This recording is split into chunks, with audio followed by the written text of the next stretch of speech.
Hi go.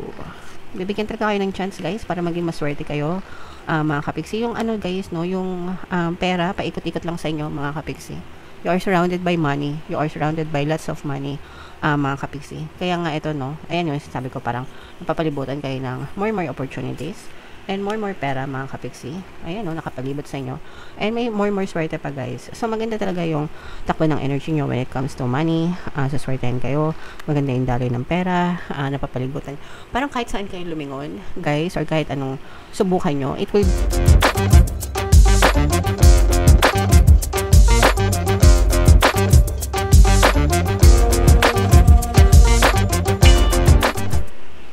Hello guys, hello Virgo, welcome back to Pinoy Pixie Tarot. Ang pamagat ng episode natin for tonight is Money Come to Me. Ito yung ating money reading guys para ngayong September para sa Virgo, Sun, Moon, Rising Sign, and Venus.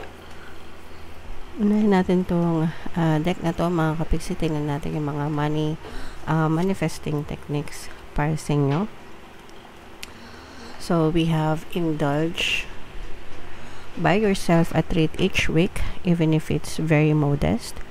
Enjoy it as though it were the greatest gift you have ever received. The universe will then provide many more gifts for you to enjoy. So, yeah. Ibig sabihin nito guys, i-treat natin yung ating sarili. Wag tayong manghinayang, no? Wag tayong manghinayang sa pag-treat natin sa sarili natin. Especially na deserve naman natin yon, mga kapiksi, lalo na kung masipag naman kayo, you're working hard, responsible, di ba? Ang nagiging problema kasi guys, most of us, pagdating sa, lalo na sa mga nanay, no, pagdating sa pangailangan ng anak, ng asawa, ng magulang, ang bilis-bilis nating magbigay, maglabas ng pera. Pero pagdating sa atin, tipid na halos hindi na mabigyan yung sarili, no? And naintindihan ko where that's coming from kasi tayo yun nagpa-budget ng pera, di ba? So, gusto natin may natitira. But, then again, hindi naman masama na i-treat natin yung sarili natin. If we treat them, mga kapiksi, dapat tinitreat din natin yung sarili natin. If we love them, dapat mahal din natin yung sarili natin. So, equal dapat, pantay-pantay lahat. Dapat mga kapiksi. Dapat hindi natin dinideprive yung sarili natin. Hindi lang sa pagmamahal, but even sa material things or sa mga bagay na magpapasaya sa atin. And hindi mo naman kailangan gumastos ng bonggang-bongga guys, no? Para lang i-treat yung sarili mo. So, kanya-kanya tayo ng kapasidad. Syempre, yung iba, bonggang gumastos, and that's fine. Okay lang yun dahil may kakayahan sila. Lalo na yung mga, pinag-aaral natin sa mga tax natin, di ba? And meron namang iba na very modest lang yung paggastos mga kapiksi, and that's fine as well mga kapiksi. So every week, no, or every payday, yung iba every payday, tinitreat nila yung sarili nila, yung family nila, lumalabas, kumakain sa labas. Yung iba bumibili ng bagong gamit, no, it's either sapatos, bag, damit, whatever na magpapasaya sa inyo. Yung iba naman talagang pinag-iipunan nila. So, kunwari, pambili ng kotse or ng bahay, di ba? Yung iba naman talagang travel galore, mga kapiksi. So, whatever that makes you happy and whatever that's within your budget, guys, okay lang yan. Kahit ano pa yan, kahit magkano pa yan. As long as yung practice na i-treat mo yung sarili mo. Kasi, deserve mo yan. As long as yung pera na ginagastos mo, hindi nakaw, no? Hindi galing sa tax ng taong bayan. Okay? Alright. So, comment down below, guys, if feeling nyo naka-resonate kayo dyan sa message na yan, mga kapiksi. So, hanapin natin yung energy ng Virgo at saka yung energy ng money, mga kapiksi. Habang sinashuffle ko to, panoorin nyo muna yung video natin regarding sa ating paano mag-manifest ng abundance video course. Kapiksi, sawa ka na ba sa mga struggles at hirap sa buhay mo? Masipag ka ba at masikap sa buhay ngunit hindi ka pa rin umaasenso? Ilang beses ka na bang nag-attempt mag-negosyo at mag-invest pero palagi ka pa rin nalulugi? Sa pagkakataon na ito ay maaaring may subconscious beliefs ka na nagiging balakid sa iyong pag-unlad at pagyaman. Introducing, paano mag-manifest ng abundance video course.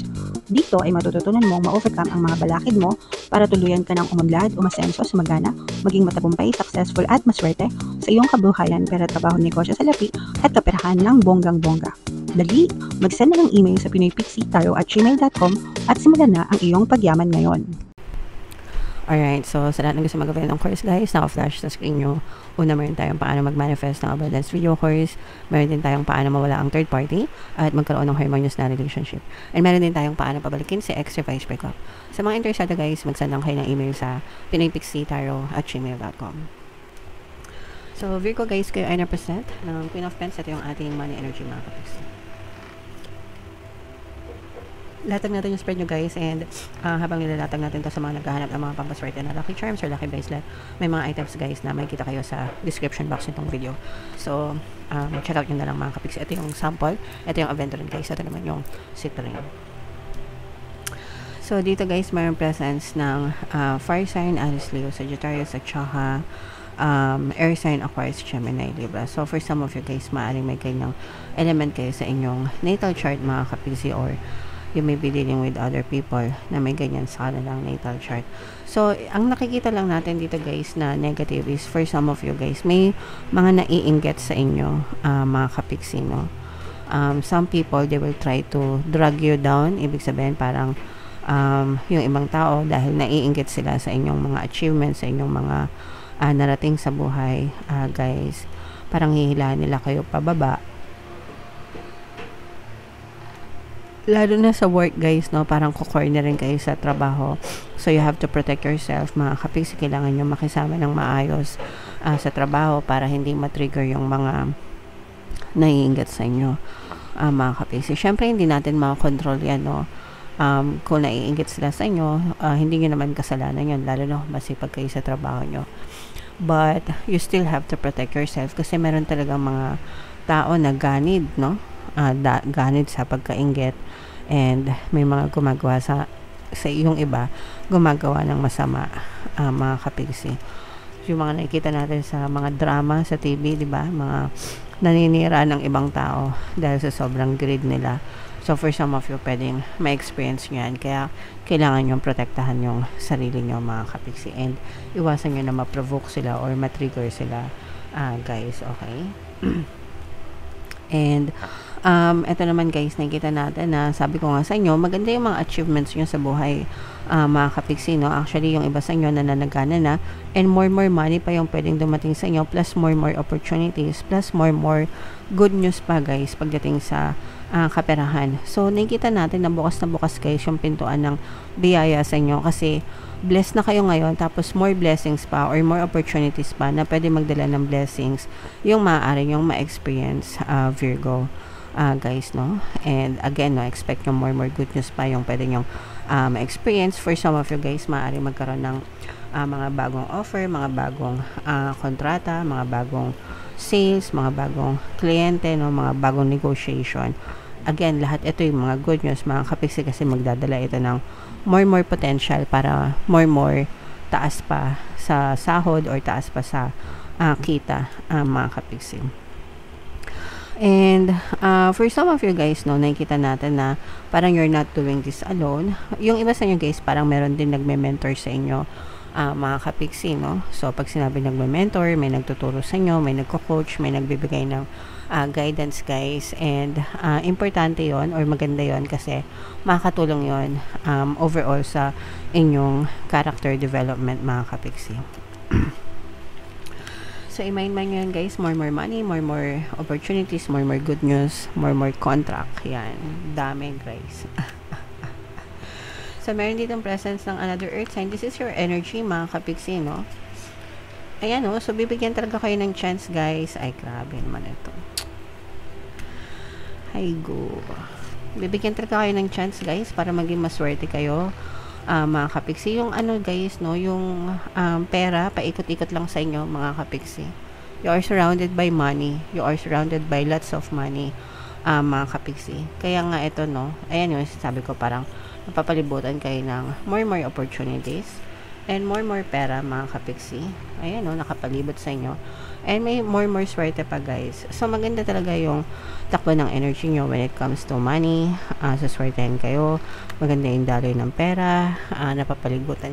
Parang kahit saan kayo lumingon, guys, or kahit anong subukan nyo, it will bring money. So, let's say, for example, nagtatrabaho kayo, malaki yung chance na maging stable yung trabaho nyo, magkaroon kayo ng maraming OT or ma-promote kayo. Parang sumusunod yung pera sa inyo, mga kapiksi. Kung napili nyo naman magnegosyo, hindi kayo nahihirapan sa business nyo, marami kayong sales, marami kayong customers, may chance pa na mag-expand yung business nyo. Kung kayo naman ay mga freelancers, palagi kayo maraming kliyente, or palagi kayo merong project, or kung nasa sales kayo, palagi kayo merong tawag dito, benta, okay? So, ganun, guys, parang umiikot lang doon yung pera, no? Parang, kaya ako ganun ang ganun, guys. Kasi nararamdaman ko na paikot-ikot lang yung pera sa inyo. So, napakaswerte nyo pagdating sa pera. Virgo, kaya i-claim nyo na yan, guys, sa comment section. I-mind nyo na. And, always kayo mag-affirm, no? Money, money come to me. Palagi ako may pera, palagi ako nagkakapera. I'm the king of abundance, I'm the queen of abundance. So, palagi nyo lang yan sabihin, guys, no? And talagang mananaga na kayo ng bonggang-bongga, mga kapiksi. Pwede rin kayo, guys, makinig ng mga pampaswerte subliminals natin, guys. Yung panghatak ng pera, pantaboy malas, pang-akit ng swerte, pampasagana, at saka lahat na kung ano yung pwedeng applicable sa inyo. Super effective, guys, as in, hindi talaga kayo yung ano, guys, hindi ka na mauubusan ng pera. Ewan ko pa kung maubusan na lang kayo ng pera, bahala na kayo, mga kapits. So, bunot lang tayo ng isa pang card, guys. My energy creates my reality. What I focus on is what I will manifest. Yan yung sinasabi ko sa inyo, guys, no? Yung energy nyo, napupush out yan sa inyong physical reality. Depende kung saan nyo binubuhos yung energy nyo. Siyempre, pagka binuhos nyo yung energy nyo sa reklamo, sa kanigahan, sa ay nako, ay ganyan, sa mga problema, yun din yung magmamanifest sa buhay nyo. Kaya kung palagi kayong problemado sa buhay nyo, Virgo, ibig sabihin yung energy nyo nakafocus sa mga problema. Okay? Now, pwedeng magbago yan. Basta magbago din yung shift ng focus nyo, magbabago yung shift ng energy nyo, and therefore, magbabago din yung napupush out sa inyong physical reality. So, kung naghihirap kayo, namamroblema kayo, kinakapos kayo, guys, start affirming now. Money, money, come to me. Palagi ako may pera, palagi ako nagkakapera. Magaan ng buhay, madali lang kumita ng pera. Ang gaan ng buhay ko, di ba? Yung ganun dapat, even if it's not true right now, kahit hindi siya totoo ngayon, pero doon mo, binuhos yung energy mo, doon mo, finocus yung attention mo, in time, guys, gagaan yung buhay nyo. Promise, I swear, mga kapiksi, no, everyday na nag-affirm ako for you, guys, it's being embedded in my subconscious mind, and in return, ako talaga yung gumiginhawa. Kakashare ko ng affirmation sa inyo, mga kapiksi. So, affirm, guys, and focus your energy dun sa mga intentions nyo para yun yung mangyari sa buhay nyo. Simple, okay? Alright. So, yeah. Comment down below, Virgo, if naka-resonate kayo for more tarot readings, guys, ito yung playlist nyo. Ito naman yung ating success stories ng paano mag-manifest ng abundance video course. Click here to subscribe, guys. Thank you for liking, sharing, and subscribing. See you next time. I love you all. Have a nice day. Bye-bye.